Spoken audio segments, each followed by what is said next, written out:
से निवेदन करेंगे 10:50 तक वो अपने सब विचार हम सबको लाभान्वित करेंगे।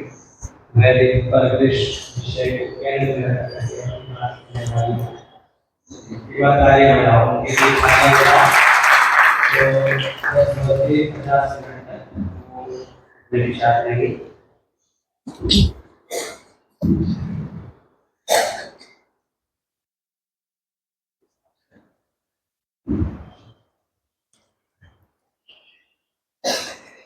सर्वप्रथम आप हाथ जोड़ करके मेरे साथ गायत्री मंत्र का पाठ करेंगे। ओम भूर्भुवः स्वः तत्सवितुर्वरेण्यं भर्गो देवस्य धीमहि धियो यो नः प्रचोदयात्।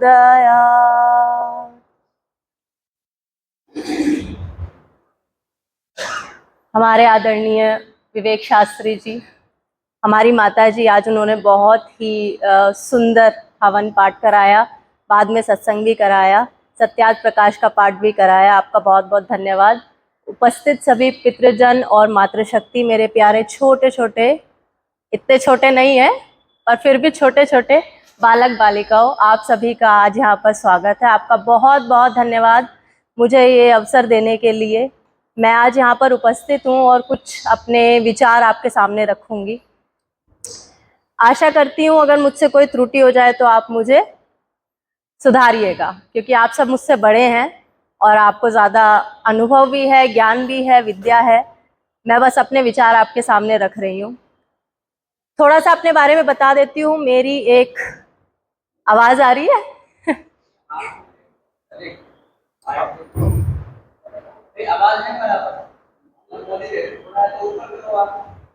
ठीक है, मैं ठीक कर लेती हूँ इसको। अभी ठीक है जी। तो मैं अपने बारे में बता देती हूँ। मेरी एक एनजीओ है, वो हम चलाते हैं। उसमें हम बच्चों के लाभ उन्हें कैसे मिल सकता है, माताओं को कैसे हम आगे बढ़ा सकते हैं, उसके बारे में हम लोग उनको बताते हैं। हम अपने एनवायरनमेंट को, पर्यावरण को कैसे बचा सकते हैं, उसके लिए हम अपने एनजीओ में काम करते हैं। डे केयर और माता के कर्तव्य के बारे में जागरूक करने का ही हमारा प्रयास रहता है। हम निरंतर इसी के लिए कार्य करते हैं कि कैसे माताओं को ये समझाया जाए आजकल की कि कैसे आपको अपने बच्चों का निर्माण करना है। तो आप सभी से मेरा निवेदन है कि आप थोड़ा सा यहाँ से मुझसे जो भी आप लेके जा पाएँ आप ले जाइए। थोड़ा सा जो मैं प्रयास कर रही हूँ उसी में अपना जो है आप जितना योगदान दे पाएँ उतना हमारा समाज के लिए अच्छा होगा।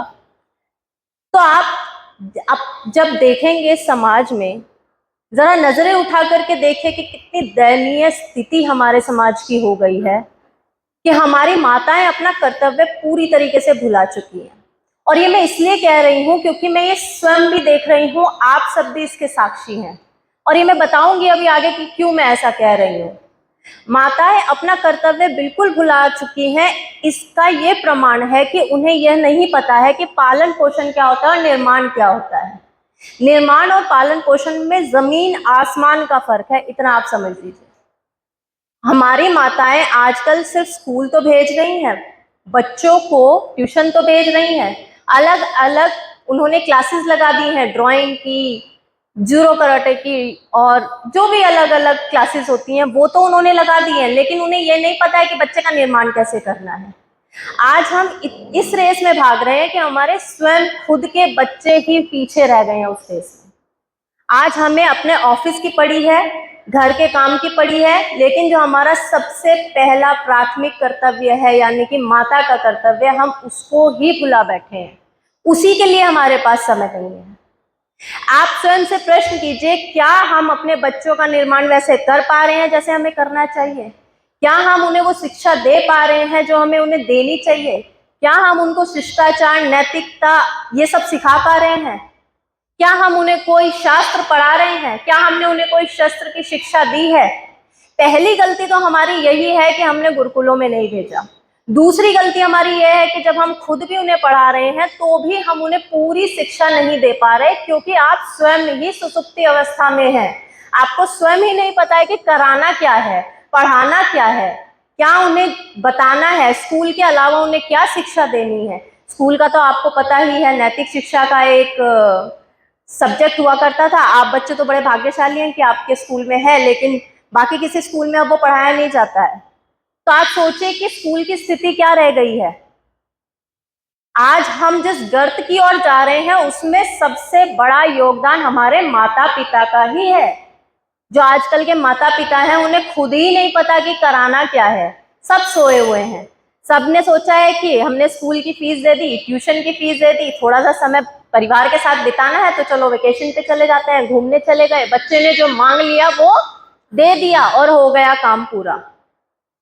आपके पास सुबह से लेकर शाम तक की अगर मैं बात करूं तो माताओं के पास 10 से 15 मिनट भी अपने बच्चों के साथ समय व्यतीत करने का नहीं है।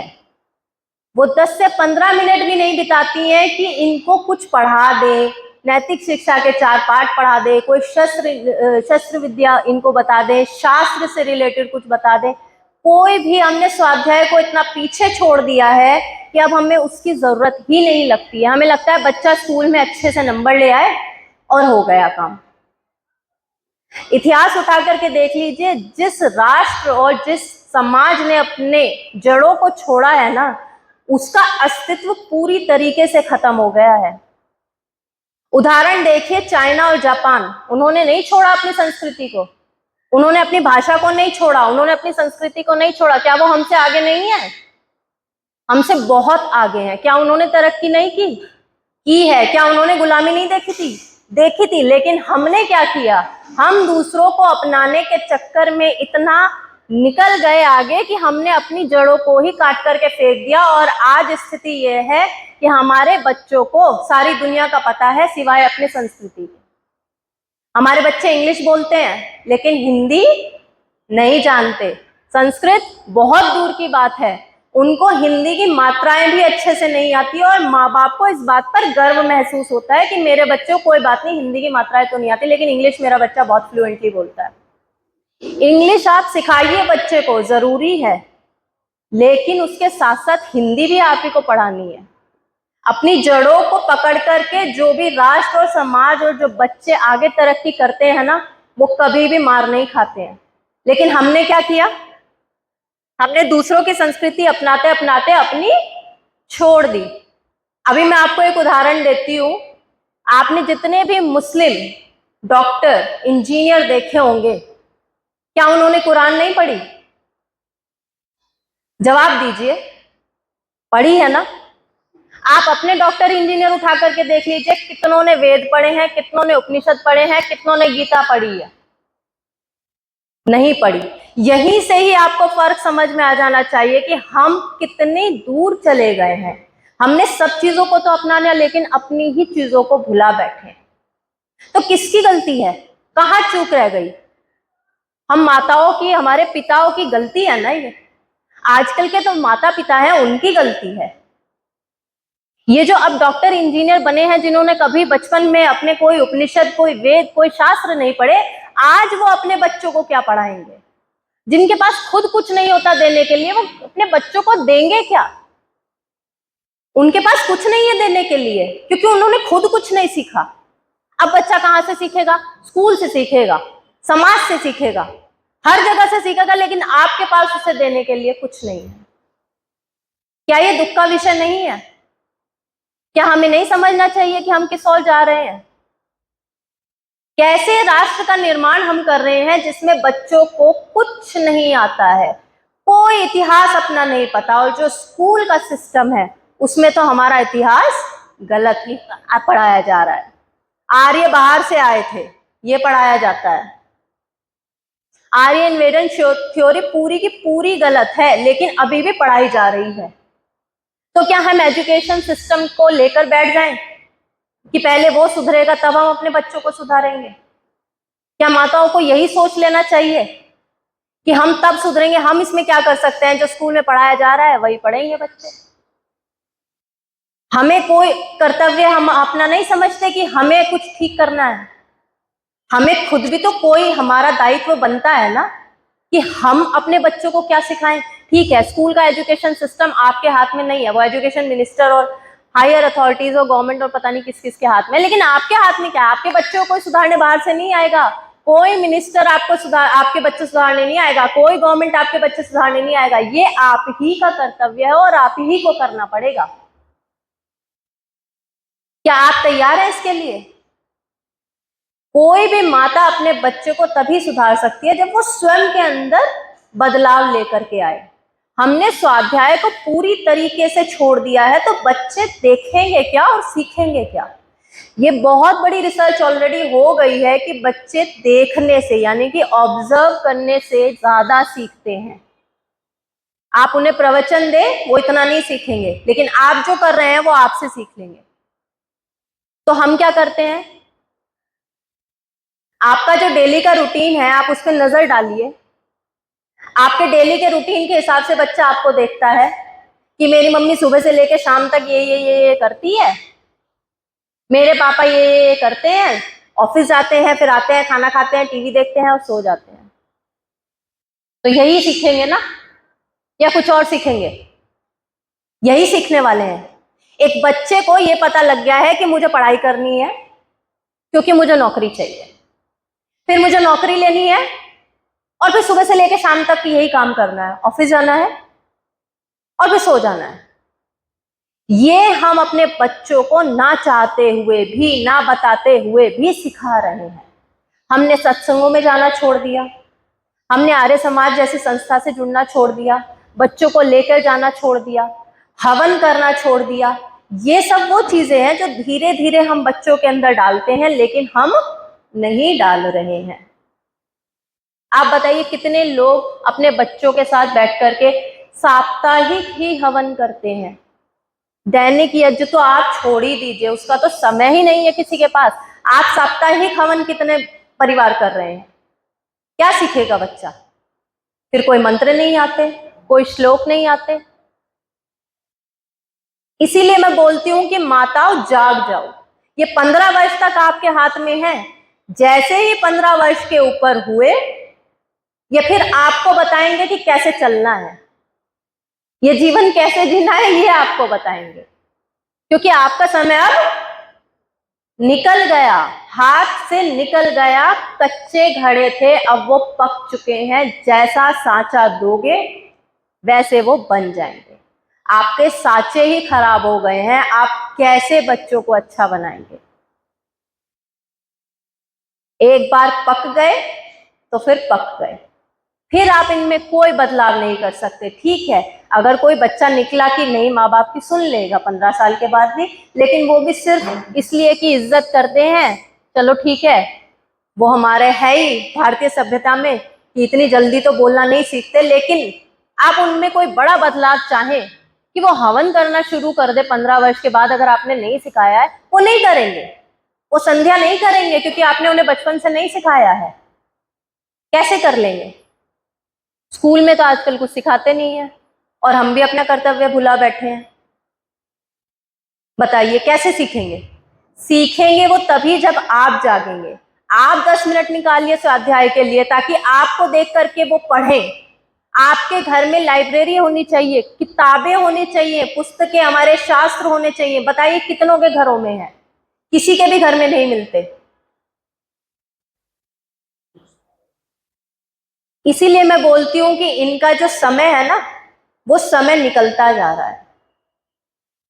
ये समय इतना इतना ज्यादा जरूरी है कि अगर ये निकल गया तो फिर हमारे हाथ नहीं आएगा। लेकिन हम अपने आप में बिजी हैं। हमें लगता है कि हम पहले अपनी जिंदगी जी ले, बच्चे तो पल जाएंगे। बच्चों का क्या है, एक बार पैदा हो गए तो पल गए। लेकिन मात्र बच्चे को इस संसार में ला देने से आप पितृ ऋण से उऋण नहीं होने वाले। आप पितृ ऋण से उऋण तब होंगे जब आप इनका निर्माण करेंगे, और निर्माण इतना आसान नहीं है, खुद तपना पड़ता है। आपकी असली कहानी तब शुरू होती है जब बच्चा संसार में जन्म ले लेता है। उससे पहले तो जो आप जी रहे थे वैसे जिए, लेकिन जब बच्चा आपके हाथ में आ गया, उसके बाद आपकी दूसरी तपस्या शुरू हो गई। इस तपस्या को हमें बहुत ही अच्छे से खुद तप करके तब हम अपने बच्चे को तपा सकते हैं। आप अपने संसार को एक ऐसा नागरिक देने जा रहे हैं, इस राष्ट्र को ऐसा नागरिक देने जा रहे हैं जो इस संसार में आपको तो बताएगा ही कि किस माँ बाप का मैं बच्चा हूं, किस संस्कृति का हूं, ये भी बताएगा। ये कोई छोटी मोटी जिम्मेदारी नहीं है, ये बहुत बड़ी जिम्मेदारी है कि हम राष्ट्र में किसी बेटी को या बेटे को इस राष्ट्र में दे रहे हैं, वो नागरिक बनेगा इस समाज का, वो कैसी संस्कृति को आगे लेकर के जाएगा, फिर वो 4 और लोगों को अपने जैसा बनाएगा, और फिर पूरा समाज कैसा बनेगा।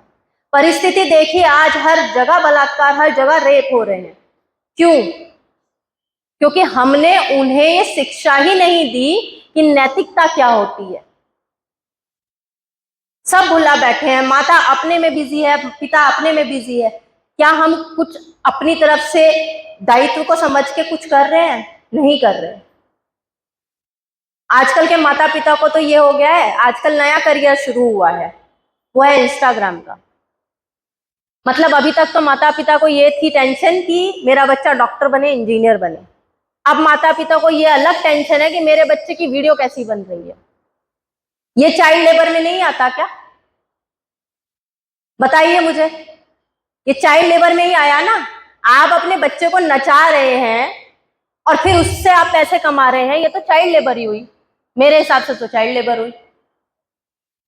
वैसे तो आप कहते हैं कि 18 साल से पहले बच्चे को काम नहीं करना चाहिए, लेकिन अभी आप क्या कर रहे हैं? माता खुद ही खुश है कि मेरे बच्चे की वीडियो वायरल हो गई, नाच रहे हैं, गा रहे हैं, और ऐसी ऐसी वीडियो इंस्टाग्राम पे पड़ी हुई है कि आपको लगेगा कि ये इतनी छोटी बच्चियां कैसे गाना गुनगुना रही हैं। ये हमारा स्तर रह गया है माता पिता होने का। इतना ही मात्र कर्तव्य बच गया है कि किसी भी तरीके से बस पैसा आए तो हमारा बच्चा सफल है। वो क्या सीख रहा है, उसका कैसा निर्माण हो रहा है, इसका किसी को लेना देना ही नहीं है। वो एक कहावत है ना कि रामचंद्र कह गए सिया से, ऐसा कलयुग आएगा, हंस चुगेगा, बोलो, दाना और कौवा मोती खाएगा। आज की स्थिति यही है। जो पढ़े लिखे हैं, पीएचडी हैं, वो फलों की रेहड़ी लगा रहे हैं, और जो अनपढ़ हैं, जिन्हें कुछ नहीं आता, सिर्फ डांस करना आता है, वो कहाँ बैठे हैं आज। तो इसी कलयुग के बारे में बात हो रही थी। ये हमारे सामने है। आपके बच्चों को आपने सुदृढ़ नहीं बनाया तो समाज उन्हें, मैं इसीलिए बोलती हूं कि अपने बच्चों पर ध्यान देना माता का सर्वप्रथम कर्तव्य है। आप नौकरी कीजिए, अगर आप नौकरी के साथ साथ अपने बच्चे को समय दे पा रही हैं तो ये कंडीशन होनी चाहिए आपके साथ कि अगर मैं काम पे जाऊं, नौकरी करूं, तो मेरे बच्चे को संभालेगा कौन। ये आपका पहला सवाल होना चाहिए जो आपके दिमाग में आना चाहिए। आपने बहुत सारे पैसे कमा लिए, बहुत सारा बैंक बैलेंस हो गया, बच्चा ही सही नहीं निकला तो वही बैंक बैलेंस वो बच्चा जीरो कर देगा, अपना जीवन भी जीरो कर देगा, वो बैंक बैलेंस भी जीरो कर देगा, और आपका पछतावा उस वक्त कितना होगा ये आप स्वयं सोच करके देखिए। नौकरी करने में बुराई नहीं है, मैं भी फेवर में हूं कि आप हर स्त्री को आर्थिक रूप से बिल्कुल मजबूत होना चाहिए, इंडिपेंडेंट होना चाहिए, पर इसका मतलब ये नहीं है कि किस कीमत पर, अपने बच्चों के भविष्य की कीमत पर हम पैसा नहीं कमा सकते। आपके बच्चे क्या सीख रहे हैं पहले आपको ये देखना पड़ेगा, क्योंकि माता तो एक ही है, पिता भी एक ही है, एक ही है ना। ये हमारी माताएं आज बैठी हैं, छोटे बच्चे भी बैठे हैं, कोई प्रश्न होगा तो पूछिएगा आखिर में। माताओं को रहता है कि मेरे घर में ऐसी बहू आए जो मेरे घर को संभाल ले, रहता है ना, सबको रहता है। कि ऐसा मेरे बेटे को जीवन साथी मिले जो मेरे संस्कारों को आगे लेकर के चले, जैसे मैं इस घर को लेकर के चली हूँ वैसे ही मेरी बहू भी मिले। मैं लड़कों की माताओं की बात कर रही हूँ। और लड़कियों के लिए रहता है कि इसको अच्छा घर मिल जाए। दामाद जो है बिल्कुल मेरी बेटी के फेवर में बात करे। ये एक जनरल सोच बता रही हूँ, हर माँ की यही इच्छा रहती है। पर मुझे एक बात बताइए कि क्या सारी ठेकेदारी बहू की माँ ने ले रखी है कि वही सिखाएंगी आपके घर में उसे कैसा व्यवहार करना है? आपने क्या सिखाया अपने लड़के को? क्या लड़के की माँ होने के बाद आपकी जिम्मेदारी कम हो जाती है कि हमारी जिम्मेदारी कम है, जो भी जिम्मेदारी है वो बहू देखे आके? और अगर बहू की कहीं कमी रह गई तो माँ ने कुछ नहीं सिखाया। कितना आसान है कहना कि माँ ने कुछ नहीं सिखाया भाई, है ना? बड़ी आसानी से हम बोल देते हैं इसने ये गलती कर दी, इसकी माँ ने कुछ नहीं सिखाया, इसने खाना नहीं बनाया, इसकी माँ ने कुछ नहीं सिखाया। कभी अपने को झांक के देखा है कि हमने अपने लड़कों को क्या सिखाया? अगर वही बहू बोलने लगे अपने पति को कि तुम्हारी माँ ने तुम्हें कुछ नहीं सिखाया, झेल पाओगे आप? सुन भी नहीं पाओगे। ना लड़का सुन पाएगा ना सास सुन पाएगी। लेकिन स्थिति यही है, हम ये सोचते हैं कि सामने वाला आकर के हमारा घर संभाल ले। मतलब उम्मीदें इतनी ज्यादा है कि सामने वाली लड़की जो अनजान है वो हमारे घर को हमारे तरीके से संभाल ले, लेकिन हम अपने लड़के को इतना भी ज्ञान ना दे पाए कि गृहस्थ कैसे चलता है, स्त्रियों की कैसे इज्जत करनी है, अपनी जो अर्धांगिनी है उसे कैसे घर में रखना है, अपने बच्चों को क्या क्या मंत्र हवन सिखाने हैं, घर टाइम पे आना है, शराब सिगरेट नहीं पीनी है। अगर आप एक लड़के की माता है ना तो आपकी जिम्मेदारी और बनती है, क्योंकि आपका लड़का बिगड़ेगा इसके ज्यादा चांसेस है लड़की से। तो आपकी तो ज्यादा जिम्मेदारी बनती है ताकि कल को कोई भी लड़की आपके घर में आए बहू बनके तो वो ये ना कह सके कि आपकी माँ ने कुछ नहीं सिखाया। क्या आप इस बात की जिम्मेदारी लेती हैं? हमें ये सोचना पड़ेगा कि अगर हम एक लड़के की माता है या लड़की की माता है, जिम्मेदारी उतनी ही है, हमें दोनों को ही सही सिखाना है। ऐसा नहीं कह सकते कि हम लड़के की माँ है, कोई बात नहीं हमारा तो लड़का है जी, कोई बात नहीं, बहू को ही तो आना है, हमारे लड़के को थोड़े ही जाना किसी के घर।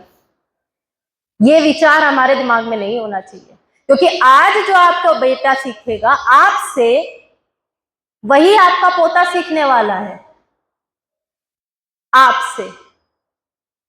तो आप जो अपने बेटे को सिखा रही है ना, वही उनके आगे बच्चे सीखेंगे। और एक पिता से भी सीखता है बच्चा।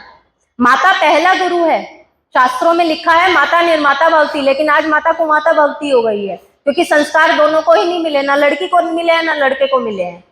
लेकिन माता पहला गुरु बताया है शास्त्रों में, पिता दूसरा बताया है। पिता की जिम्मेदारी कम मत समझिए आप। इसीलिए पिता जो बनने वाला है उसकी माँ की भी पूरी पूरी जिम्मेदारी है। हम अपनी जिम्मेदारियों से नहीं भाग सकते, क्योंकि फिर ये मत कहिएगा कि मेरे घर के बच्चे ऐसे कैसे निकल गए, देखो सारी बहू की गलती है, देखो उसकी माँ ने नहीं सिखाया था इसीलिए अब पोता सही नहीं कर रहा है। आपने अपने बेटे को सिखाया? अगर आपने अपने बेटे को सिखाया होता तो उसके गुण भी तो आते ना उसमें। तो बेटा हो या बेटी हो, सिखाना तो सबको ही पड़ेगा। आप एक माता हैं और पिता हैं, दोनों को ही लेकर के अपने बच्चों को आगे चलना ही पड़ेगा। तभी हम एक ऐसे राष्ट्र का निर्माण कर सकते हैं जो आगे जाके समाज में उन्नति करे। लेकिन बड़े दुख का विषय है, हमारे पिताओं का आजकल क्या सपना रह गया है कि मेरा बच्चा बड़ा होगा मैं तो दोस्त बनूंगा इसका। मैंने बहुत सहारा अपने पिता से, लेकिन मैं अपने बच्चे के साथ ऐसा नहीं करूंगा। अच्छा तुझे टॉय चाहिए, तुझे खिलौना चाहिए, ले, जो मांगा उसी वक्त दे दिया। क्या ये निर्माण है? स्वामी दयानंद कहते हैं सत्यार्थ प्रकाश में कि वो बच्चा भाग्यशाली है, द्वितीय समविलास में लिखा है वो बच्चा भाग्यशाली है जिसके माता पिता संस्कारी हैं। आप पूछिए अपने आप से, क्या आपके बच्चे संस्कारी माता पिता रखते हैं? क्या वो भाग्यशाली है? आपके बच्चे भाग्यशाली है क्या? पूछिए अपने आप से। ये हमें प्रश्न पूछना पड़ेगा, कठिन है किंतु हमें पूछना पड़ेगा। पहले अपने आप को तैयार कीजिए। माता पिता बनना आसान नहीं है। जैसे अभी आजकल शादी हुई, बच्चे हुए और बन गए माता पिता। पहले माता पिता बनने के लिए अपने आप को तपाना पड़ता था, तब आप शादी कर सकते थे। सबसे पहले तो विवाह सबके लिए नहीं लिखा। ऋषि कहते हैं विवाह सबको नहीं करना चाहिए, जो योग्य हो, जो जिम्मेदारी उठाने के लायक हो, जिसे ये पता हो कि मुझे अब संतान उत्पत्ति करनी है, मुझे संतान को अपने आगे लेकर के जाना है, क्योंकि संतान सिर्फ मेरी संतान नहीं है, इस पूरे राष्ट्र को मुझे उसे देना है। तो क्या मैं ये जिम्मेदारी उठाने लायक हूं? तो आप विवाह कीजिए। और अगर आप विवाह कर लिए लेकिन फिर भी आप संतान के लिए नहीं तैयार है, तो कोई जरूरत नहीं है संतान उत्पत्ति की, ये ऋषि लिखते हैं। अगर आप तैयार हैं तो ही आप संतान उत्पत्ति कीजिए। माँ बाप बनना खेल बना दिया है। माँ बाप बनना खेल नहीं है।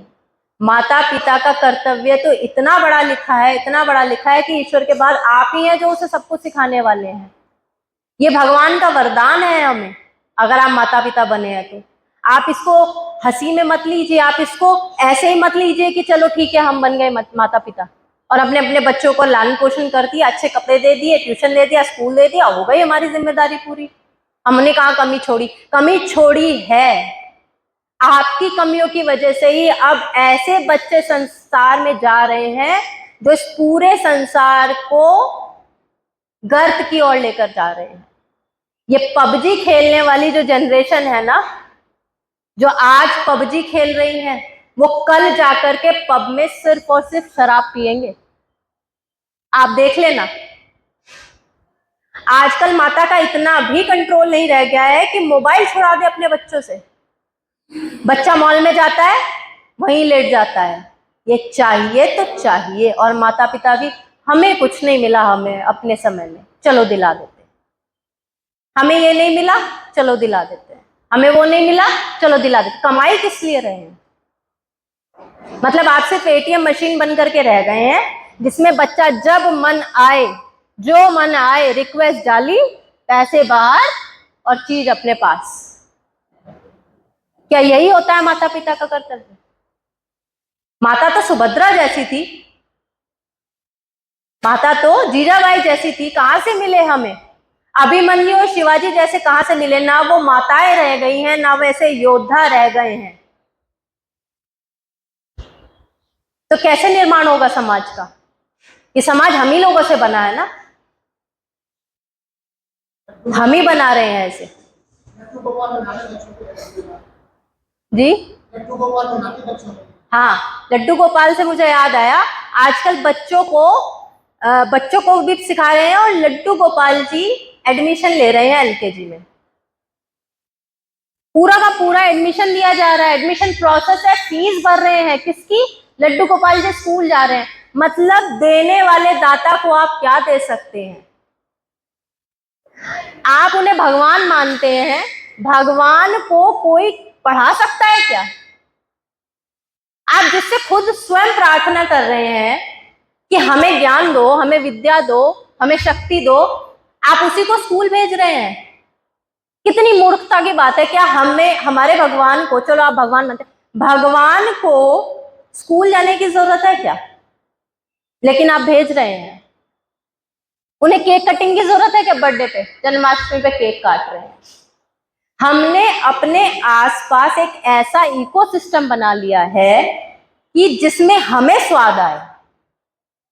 गणपति पे और अभी नवरात्रे चल रहे हैं, हर एक सोसाइटी की यह हालत है कि वो अपने स्वार्थ के लिए, अपने मनोरंजन के लिए पूरा का पूरा आडंबर रचा रखा है। अगर 9 दिन तक मैं बोल दूं कि आपको 1 घंटा भी आकर के नीचे भजन सत्संग करना है, तो खाली मिलेंगे आपको पंडाल। वो आते ही इसलिए हैं ताकि साल भर में गरबा कर सके, वही माता रखी है, वही वो नाच रहे हैं, वही अश्लील गाने चल रहे हैं। ये कौन सी भक्ति है और ये कौन सा गणपति है जिसमें आप श्रद्धा का भाव इतना सा है और नाच गाना मस्ती पूरे 10 दिन चलता है। विसर्जन के टाइम पे भी डीजे बजेगा, लाने के टाइम पे भी डीजे बजेगा, तो ये कोई श्रद्धा हुई? आप कहते हैं साल भर में 10 दिन हम पूजा कर लें, नवरात्रि में 9 दिन हम पूरा व्रत रखेंगे, तो करो तो सही, 9 दिन ही कर लो, 9 दिन ही पूजा पाठ कर लो। क्या पूज रहे हो? हटाओ, पूज तो लो, 1 घंटा तो बैठो, कम से कम स्मरण तो करो, ध्यान तो लगाओ, लेकिन उसमें भी हमें डांस करना है। आप इससे तो अच्छा साल भर में 9 दिन, 10 दिन, 20 दिन, 1 महीना, चलो 1 महीना डेली गरबा नाइट कर लो, डीजे नाइट कर लो, लेकिन कम से कम इस चीज को और भगवान को और अपने मनोरंजन को मिलाओ तो नहीं। कम से कम आपने लड्डू गोपाल, श्री कृष्ण, इन सब का मजाक बना करके रख दिया है और यही चीज हम अपने बच्चों को सिखा रहे हैं। सारी कहानी यही है कि हम स्वयं ठीक नहीं है। कोई स्कूल नहीं बोलता है कि आप जाके गरबा करो, ये हम सिखा रहे हैं उन्हें। कोई स्कूल नहीं सिखाता कि लड्डू गोपाल को एडमिशन दो स्कूल में, लेकिन ये हम कर रहे हैं। कुछ लोगों को कुत्ता पालना अच्छा लगता है, कुछ लोगों को लड्डू गोपाल रखने अच्छा लगता है। कोई फर्क नहीं है, सिर्फ मन की शांति है, सिर्फ मन की शांति है कि चलो मेरा मन कहीं एक जगह लगा रहे। आजकल घरों में बार होते हैं, अलग अलग तरह की वाइन, शराब। मेरा बच्चा बड़ा होगा, पिता का सपना है कि मैं बैठ के उसके साथ शराब पीऊंगा। ये सपने हैं हमारे पिताओं के, ये सपने हैं हमारी माताओं के कि मेरा बच्चा बड़ा होगा तो मैं तो दोस्त बन के रहूंगी, दोस्तों से बाहर भी मिल जाएंगे। माता पिता तो एक ही है ना, ये बहुत सारे माता पिता हैं? नहीं ना, एक ही माता पिता है। दोस्त उसे समाज में बहुत मिल जाएंगे। बनिए आप दोस्त, पहले वो दोस्त बनने लायक तो हो। छोटे ही बच्चे को दोस्त बना लेंगे तो फिर दोस्त की बात कोई सुनता है क्या? क्या दोस्त कोई ज्ञान दे तो दूसरा दोस्त सुनता है क्या? नहीं सुनते। माता पिता बनना है पहले, बाद में हम दोस्त बने। लेकिन आजकल पहले दोस्त बन जाते हैं और माता पिता तो कभी बनते ही नहीं हैं। जैसे ही बच्चे बड़े होते हैं तो उनके साथ शराब पियेंगे। एक अभी जन्मदिन हुआ, एक हैं बहुत नामी लोग, उन्होंने 18 वर्ष का अपने बच्चे का, लड़के का जन्मदिन किया। उस जन्मदिन में उन्होंने एक हाथ में दूध की बोतल है और एक हाथ में शराब है, तो बेसिकली दूध की बोतल हटा करके हाथ में शराब की बोतल दे दी कि बच्चा मेरा बड़ा हो गया। जब तक बच्चा शराब ना पिए तब तक तो बच्चा बड़ा ही नहीं माना जाता। वो कितना पढ़ा है, क्या स्किल है, क्या उसने सीखा है, कितने शास्त्र पढ़े हैं, कौन सा शस्त्र उसने सीख लिया, क्या उसने नॉलेज हासिल की है, कितनी उसको जानकारी है, पढ़ाई कितनी कर ली है, इसका माँ बाप को कोई लेना देना नहीं। मेरा बच्चा बड़ा तब होगा जब वो शराब पिएगा। और आजकल तो लड़कियां भी पीछे नहीं है ना? तो देखो गर्दन हिला रही है। हाँ, क्या तो आप सही रही है, लड़कियां भी बहुत तेज हैं आगे। सही बात है, क्योंकि लड़कियों ने क्या देखा? ये देखा कि मैं कब बराबरी पर आऊंगी, जब मैं लड़कों जैसे काम करूं। जब तक मैं नौकरी ना कर लूं, जब तक मैं सिगरेट ना पी लूं, जब तक मैं ऑफिस पार्टी में शराब ना पी लूं, तब तक तो मैं बराबर ही नहीं हुई। हमारी लड़कियों ने पिछले 20 सालों में यही सीखा है कि मेरा औहदा तब बराबरी पे आएगा, तब मैं फेमिनिस्ट कहलाऊंगी, तब मैं वुमेन एम्पावर्ड कहलाऊंगी, जब मैं ये सब करूंगी। हमने ये नहीं सोचा कि लड़का अलग है, लड़की अलग है। भेदभाव तब होता है जब बराबरी को अलग किया जाए। आप तो पहले ही ऊपर हैं, आपको लड़कों से बराबरी करने की जरूरत ही नहीं है। आपको भगवान ने स्वयं पहला दर्जा दिया है, तो आप बराबरी क्यों कर रही हैं? आपके बिल्कुल अलग कर्तव्य है। जो आपके कर्तव्य है वो लड़के कभी नहीं कर सकते। क्या एक दिन भी आपके सुबह से लेकर के शाम तक के कार्य कोई पति कर सकता है क्या? नहीं कर सकता। लेकिन आप उनके जितना कमा सकती हैं? बोलो हाँ, कमा सकती है ना।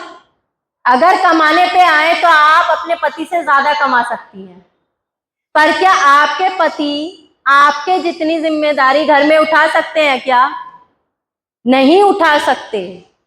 कुछ भी कर ले, ना आपके जैसा खाना बना सकते हैं, ना आपके जैसे परिवार को संभाल सकते हैं।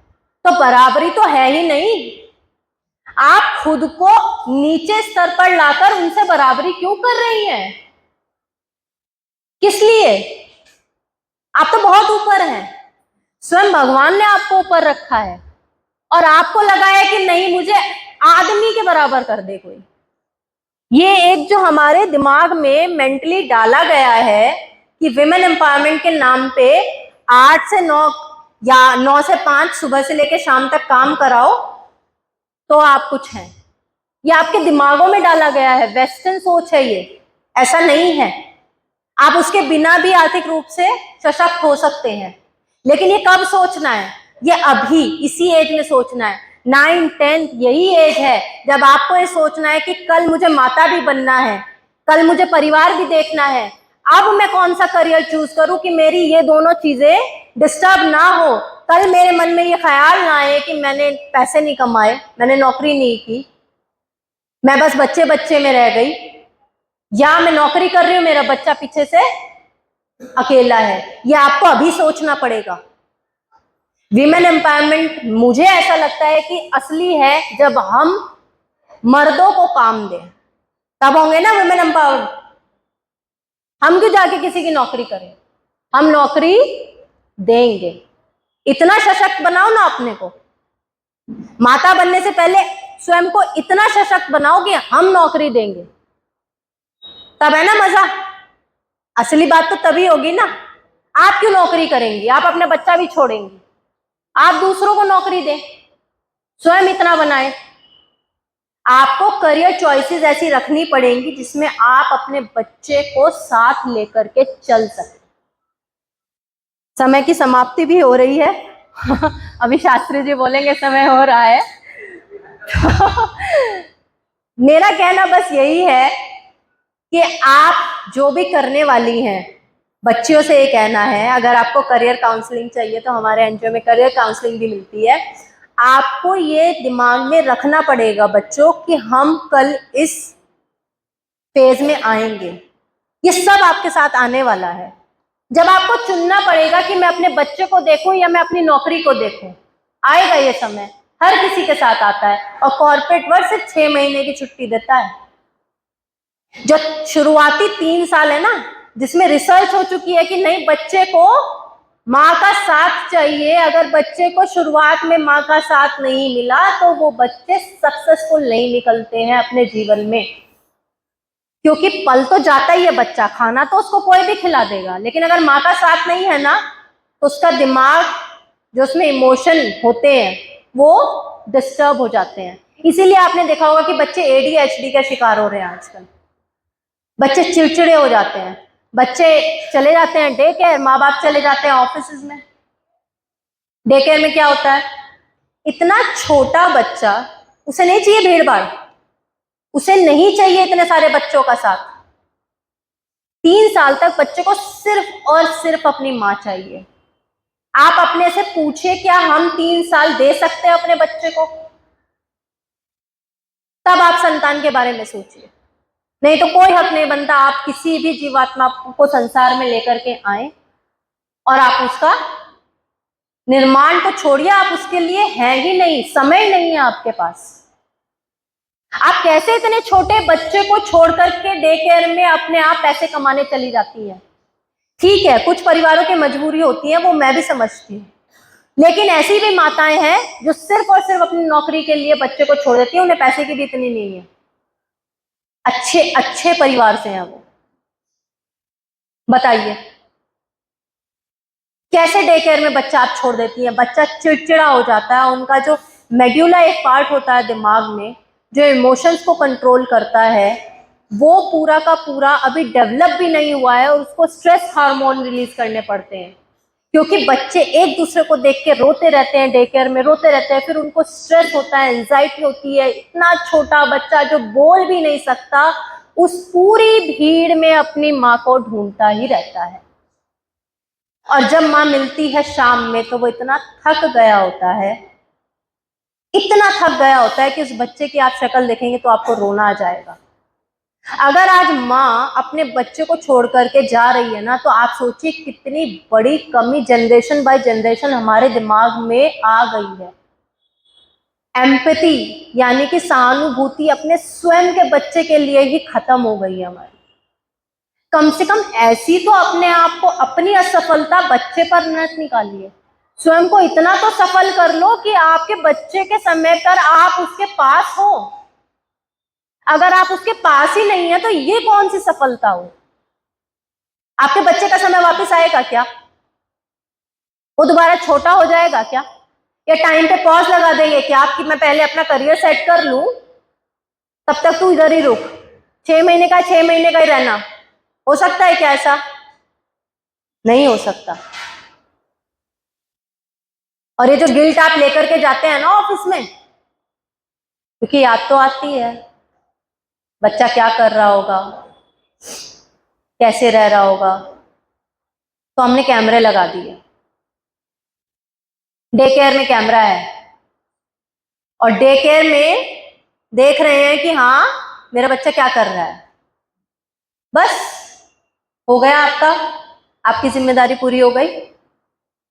और खतरनाक, किसी को रख लिया घर पे, घर पे उसको देखने के लिए कोई नहीं है, वो तो देख लेगी आपके बच्चे को, लेकिन उसको देखने के लिए कोई नहीं है, आपने वहां भी कैमरा लगा दिया।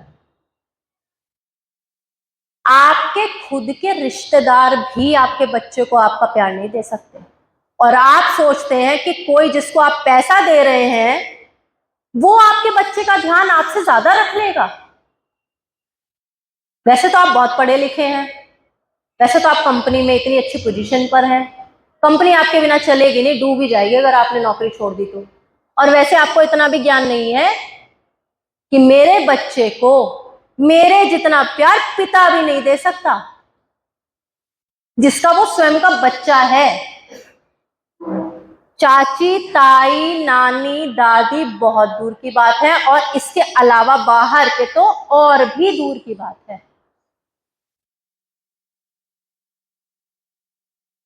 आपके बच्चे के न्यूरॉन यानी नर्वस सिस्टम में ऐसी कमियां आ जाती हैं डे केयर की वजह से जिसे आप सुधार नहीं पाएंगे। उसके बाद बच्चा जब 12-15 साल का होगा, जब उस पर पढ़ाई का स्ट्रेस आएगा तो वो उसको हैंडल नहीं कर पाता है। इसीलिए बच्चों के अंदर डिप्रेशन, एंजाइटी, ADHD ये सब आता है।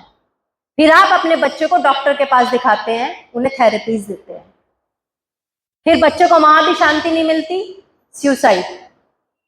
नंबर 2, ड्रग्स, शराब।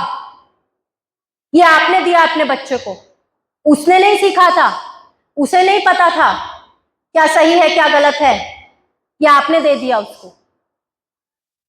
पहले आपने उसे डे केयर दिया, अपना प्यार नहीं दिया, फिर जब वो चिड़चिड़ा हुआ, जो कि उस टाइम पे पता नहीं चलता है, ये वो सिम्टम्स है जो आपको पता ही 15 साल के आसपास चलते हैं, जब बच्चा इस समाज को देखता है और वहां ढूंढता है अपनी जगह और नहीं मिलती है।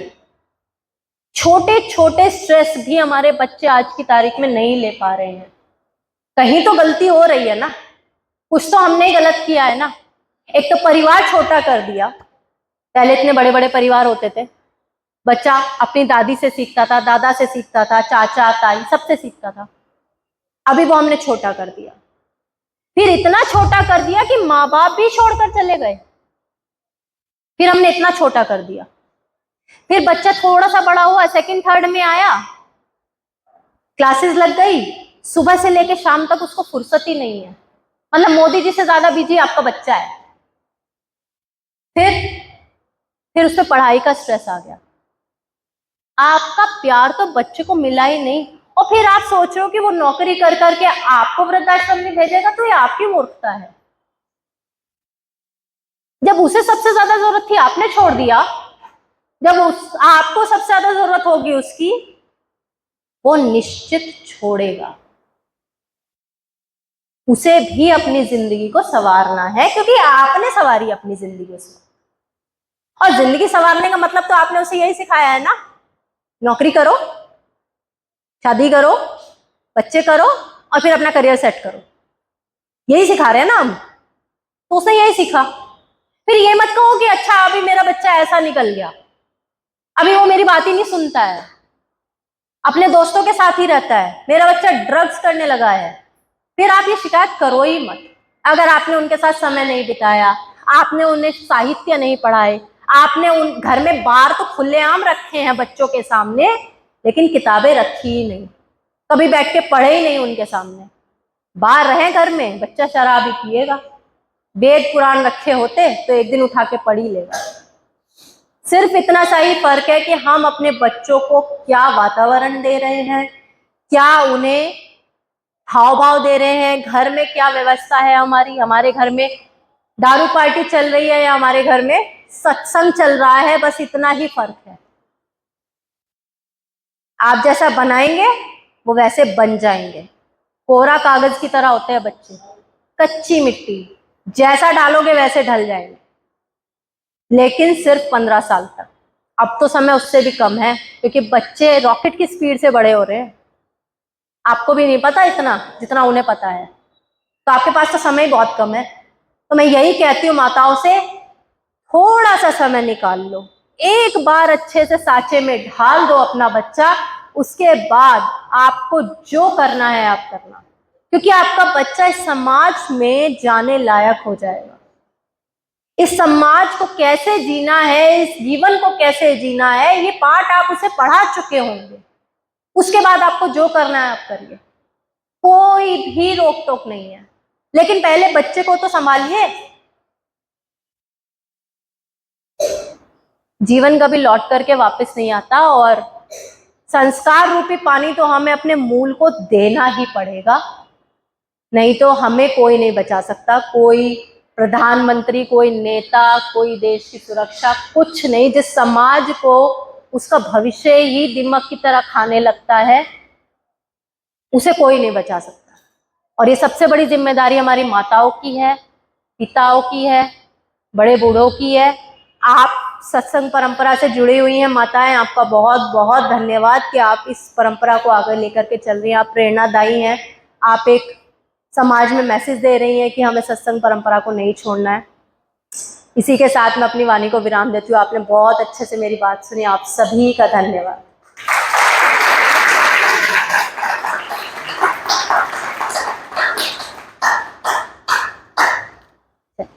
धन्यवाद। ओम बहुत बहुत धन्यवाद आदरणीय श्रीमती सुरुचि आर्य जी का। उन्होंने बहुत ही सार्थक विचार हम सबके समक्ष रखे।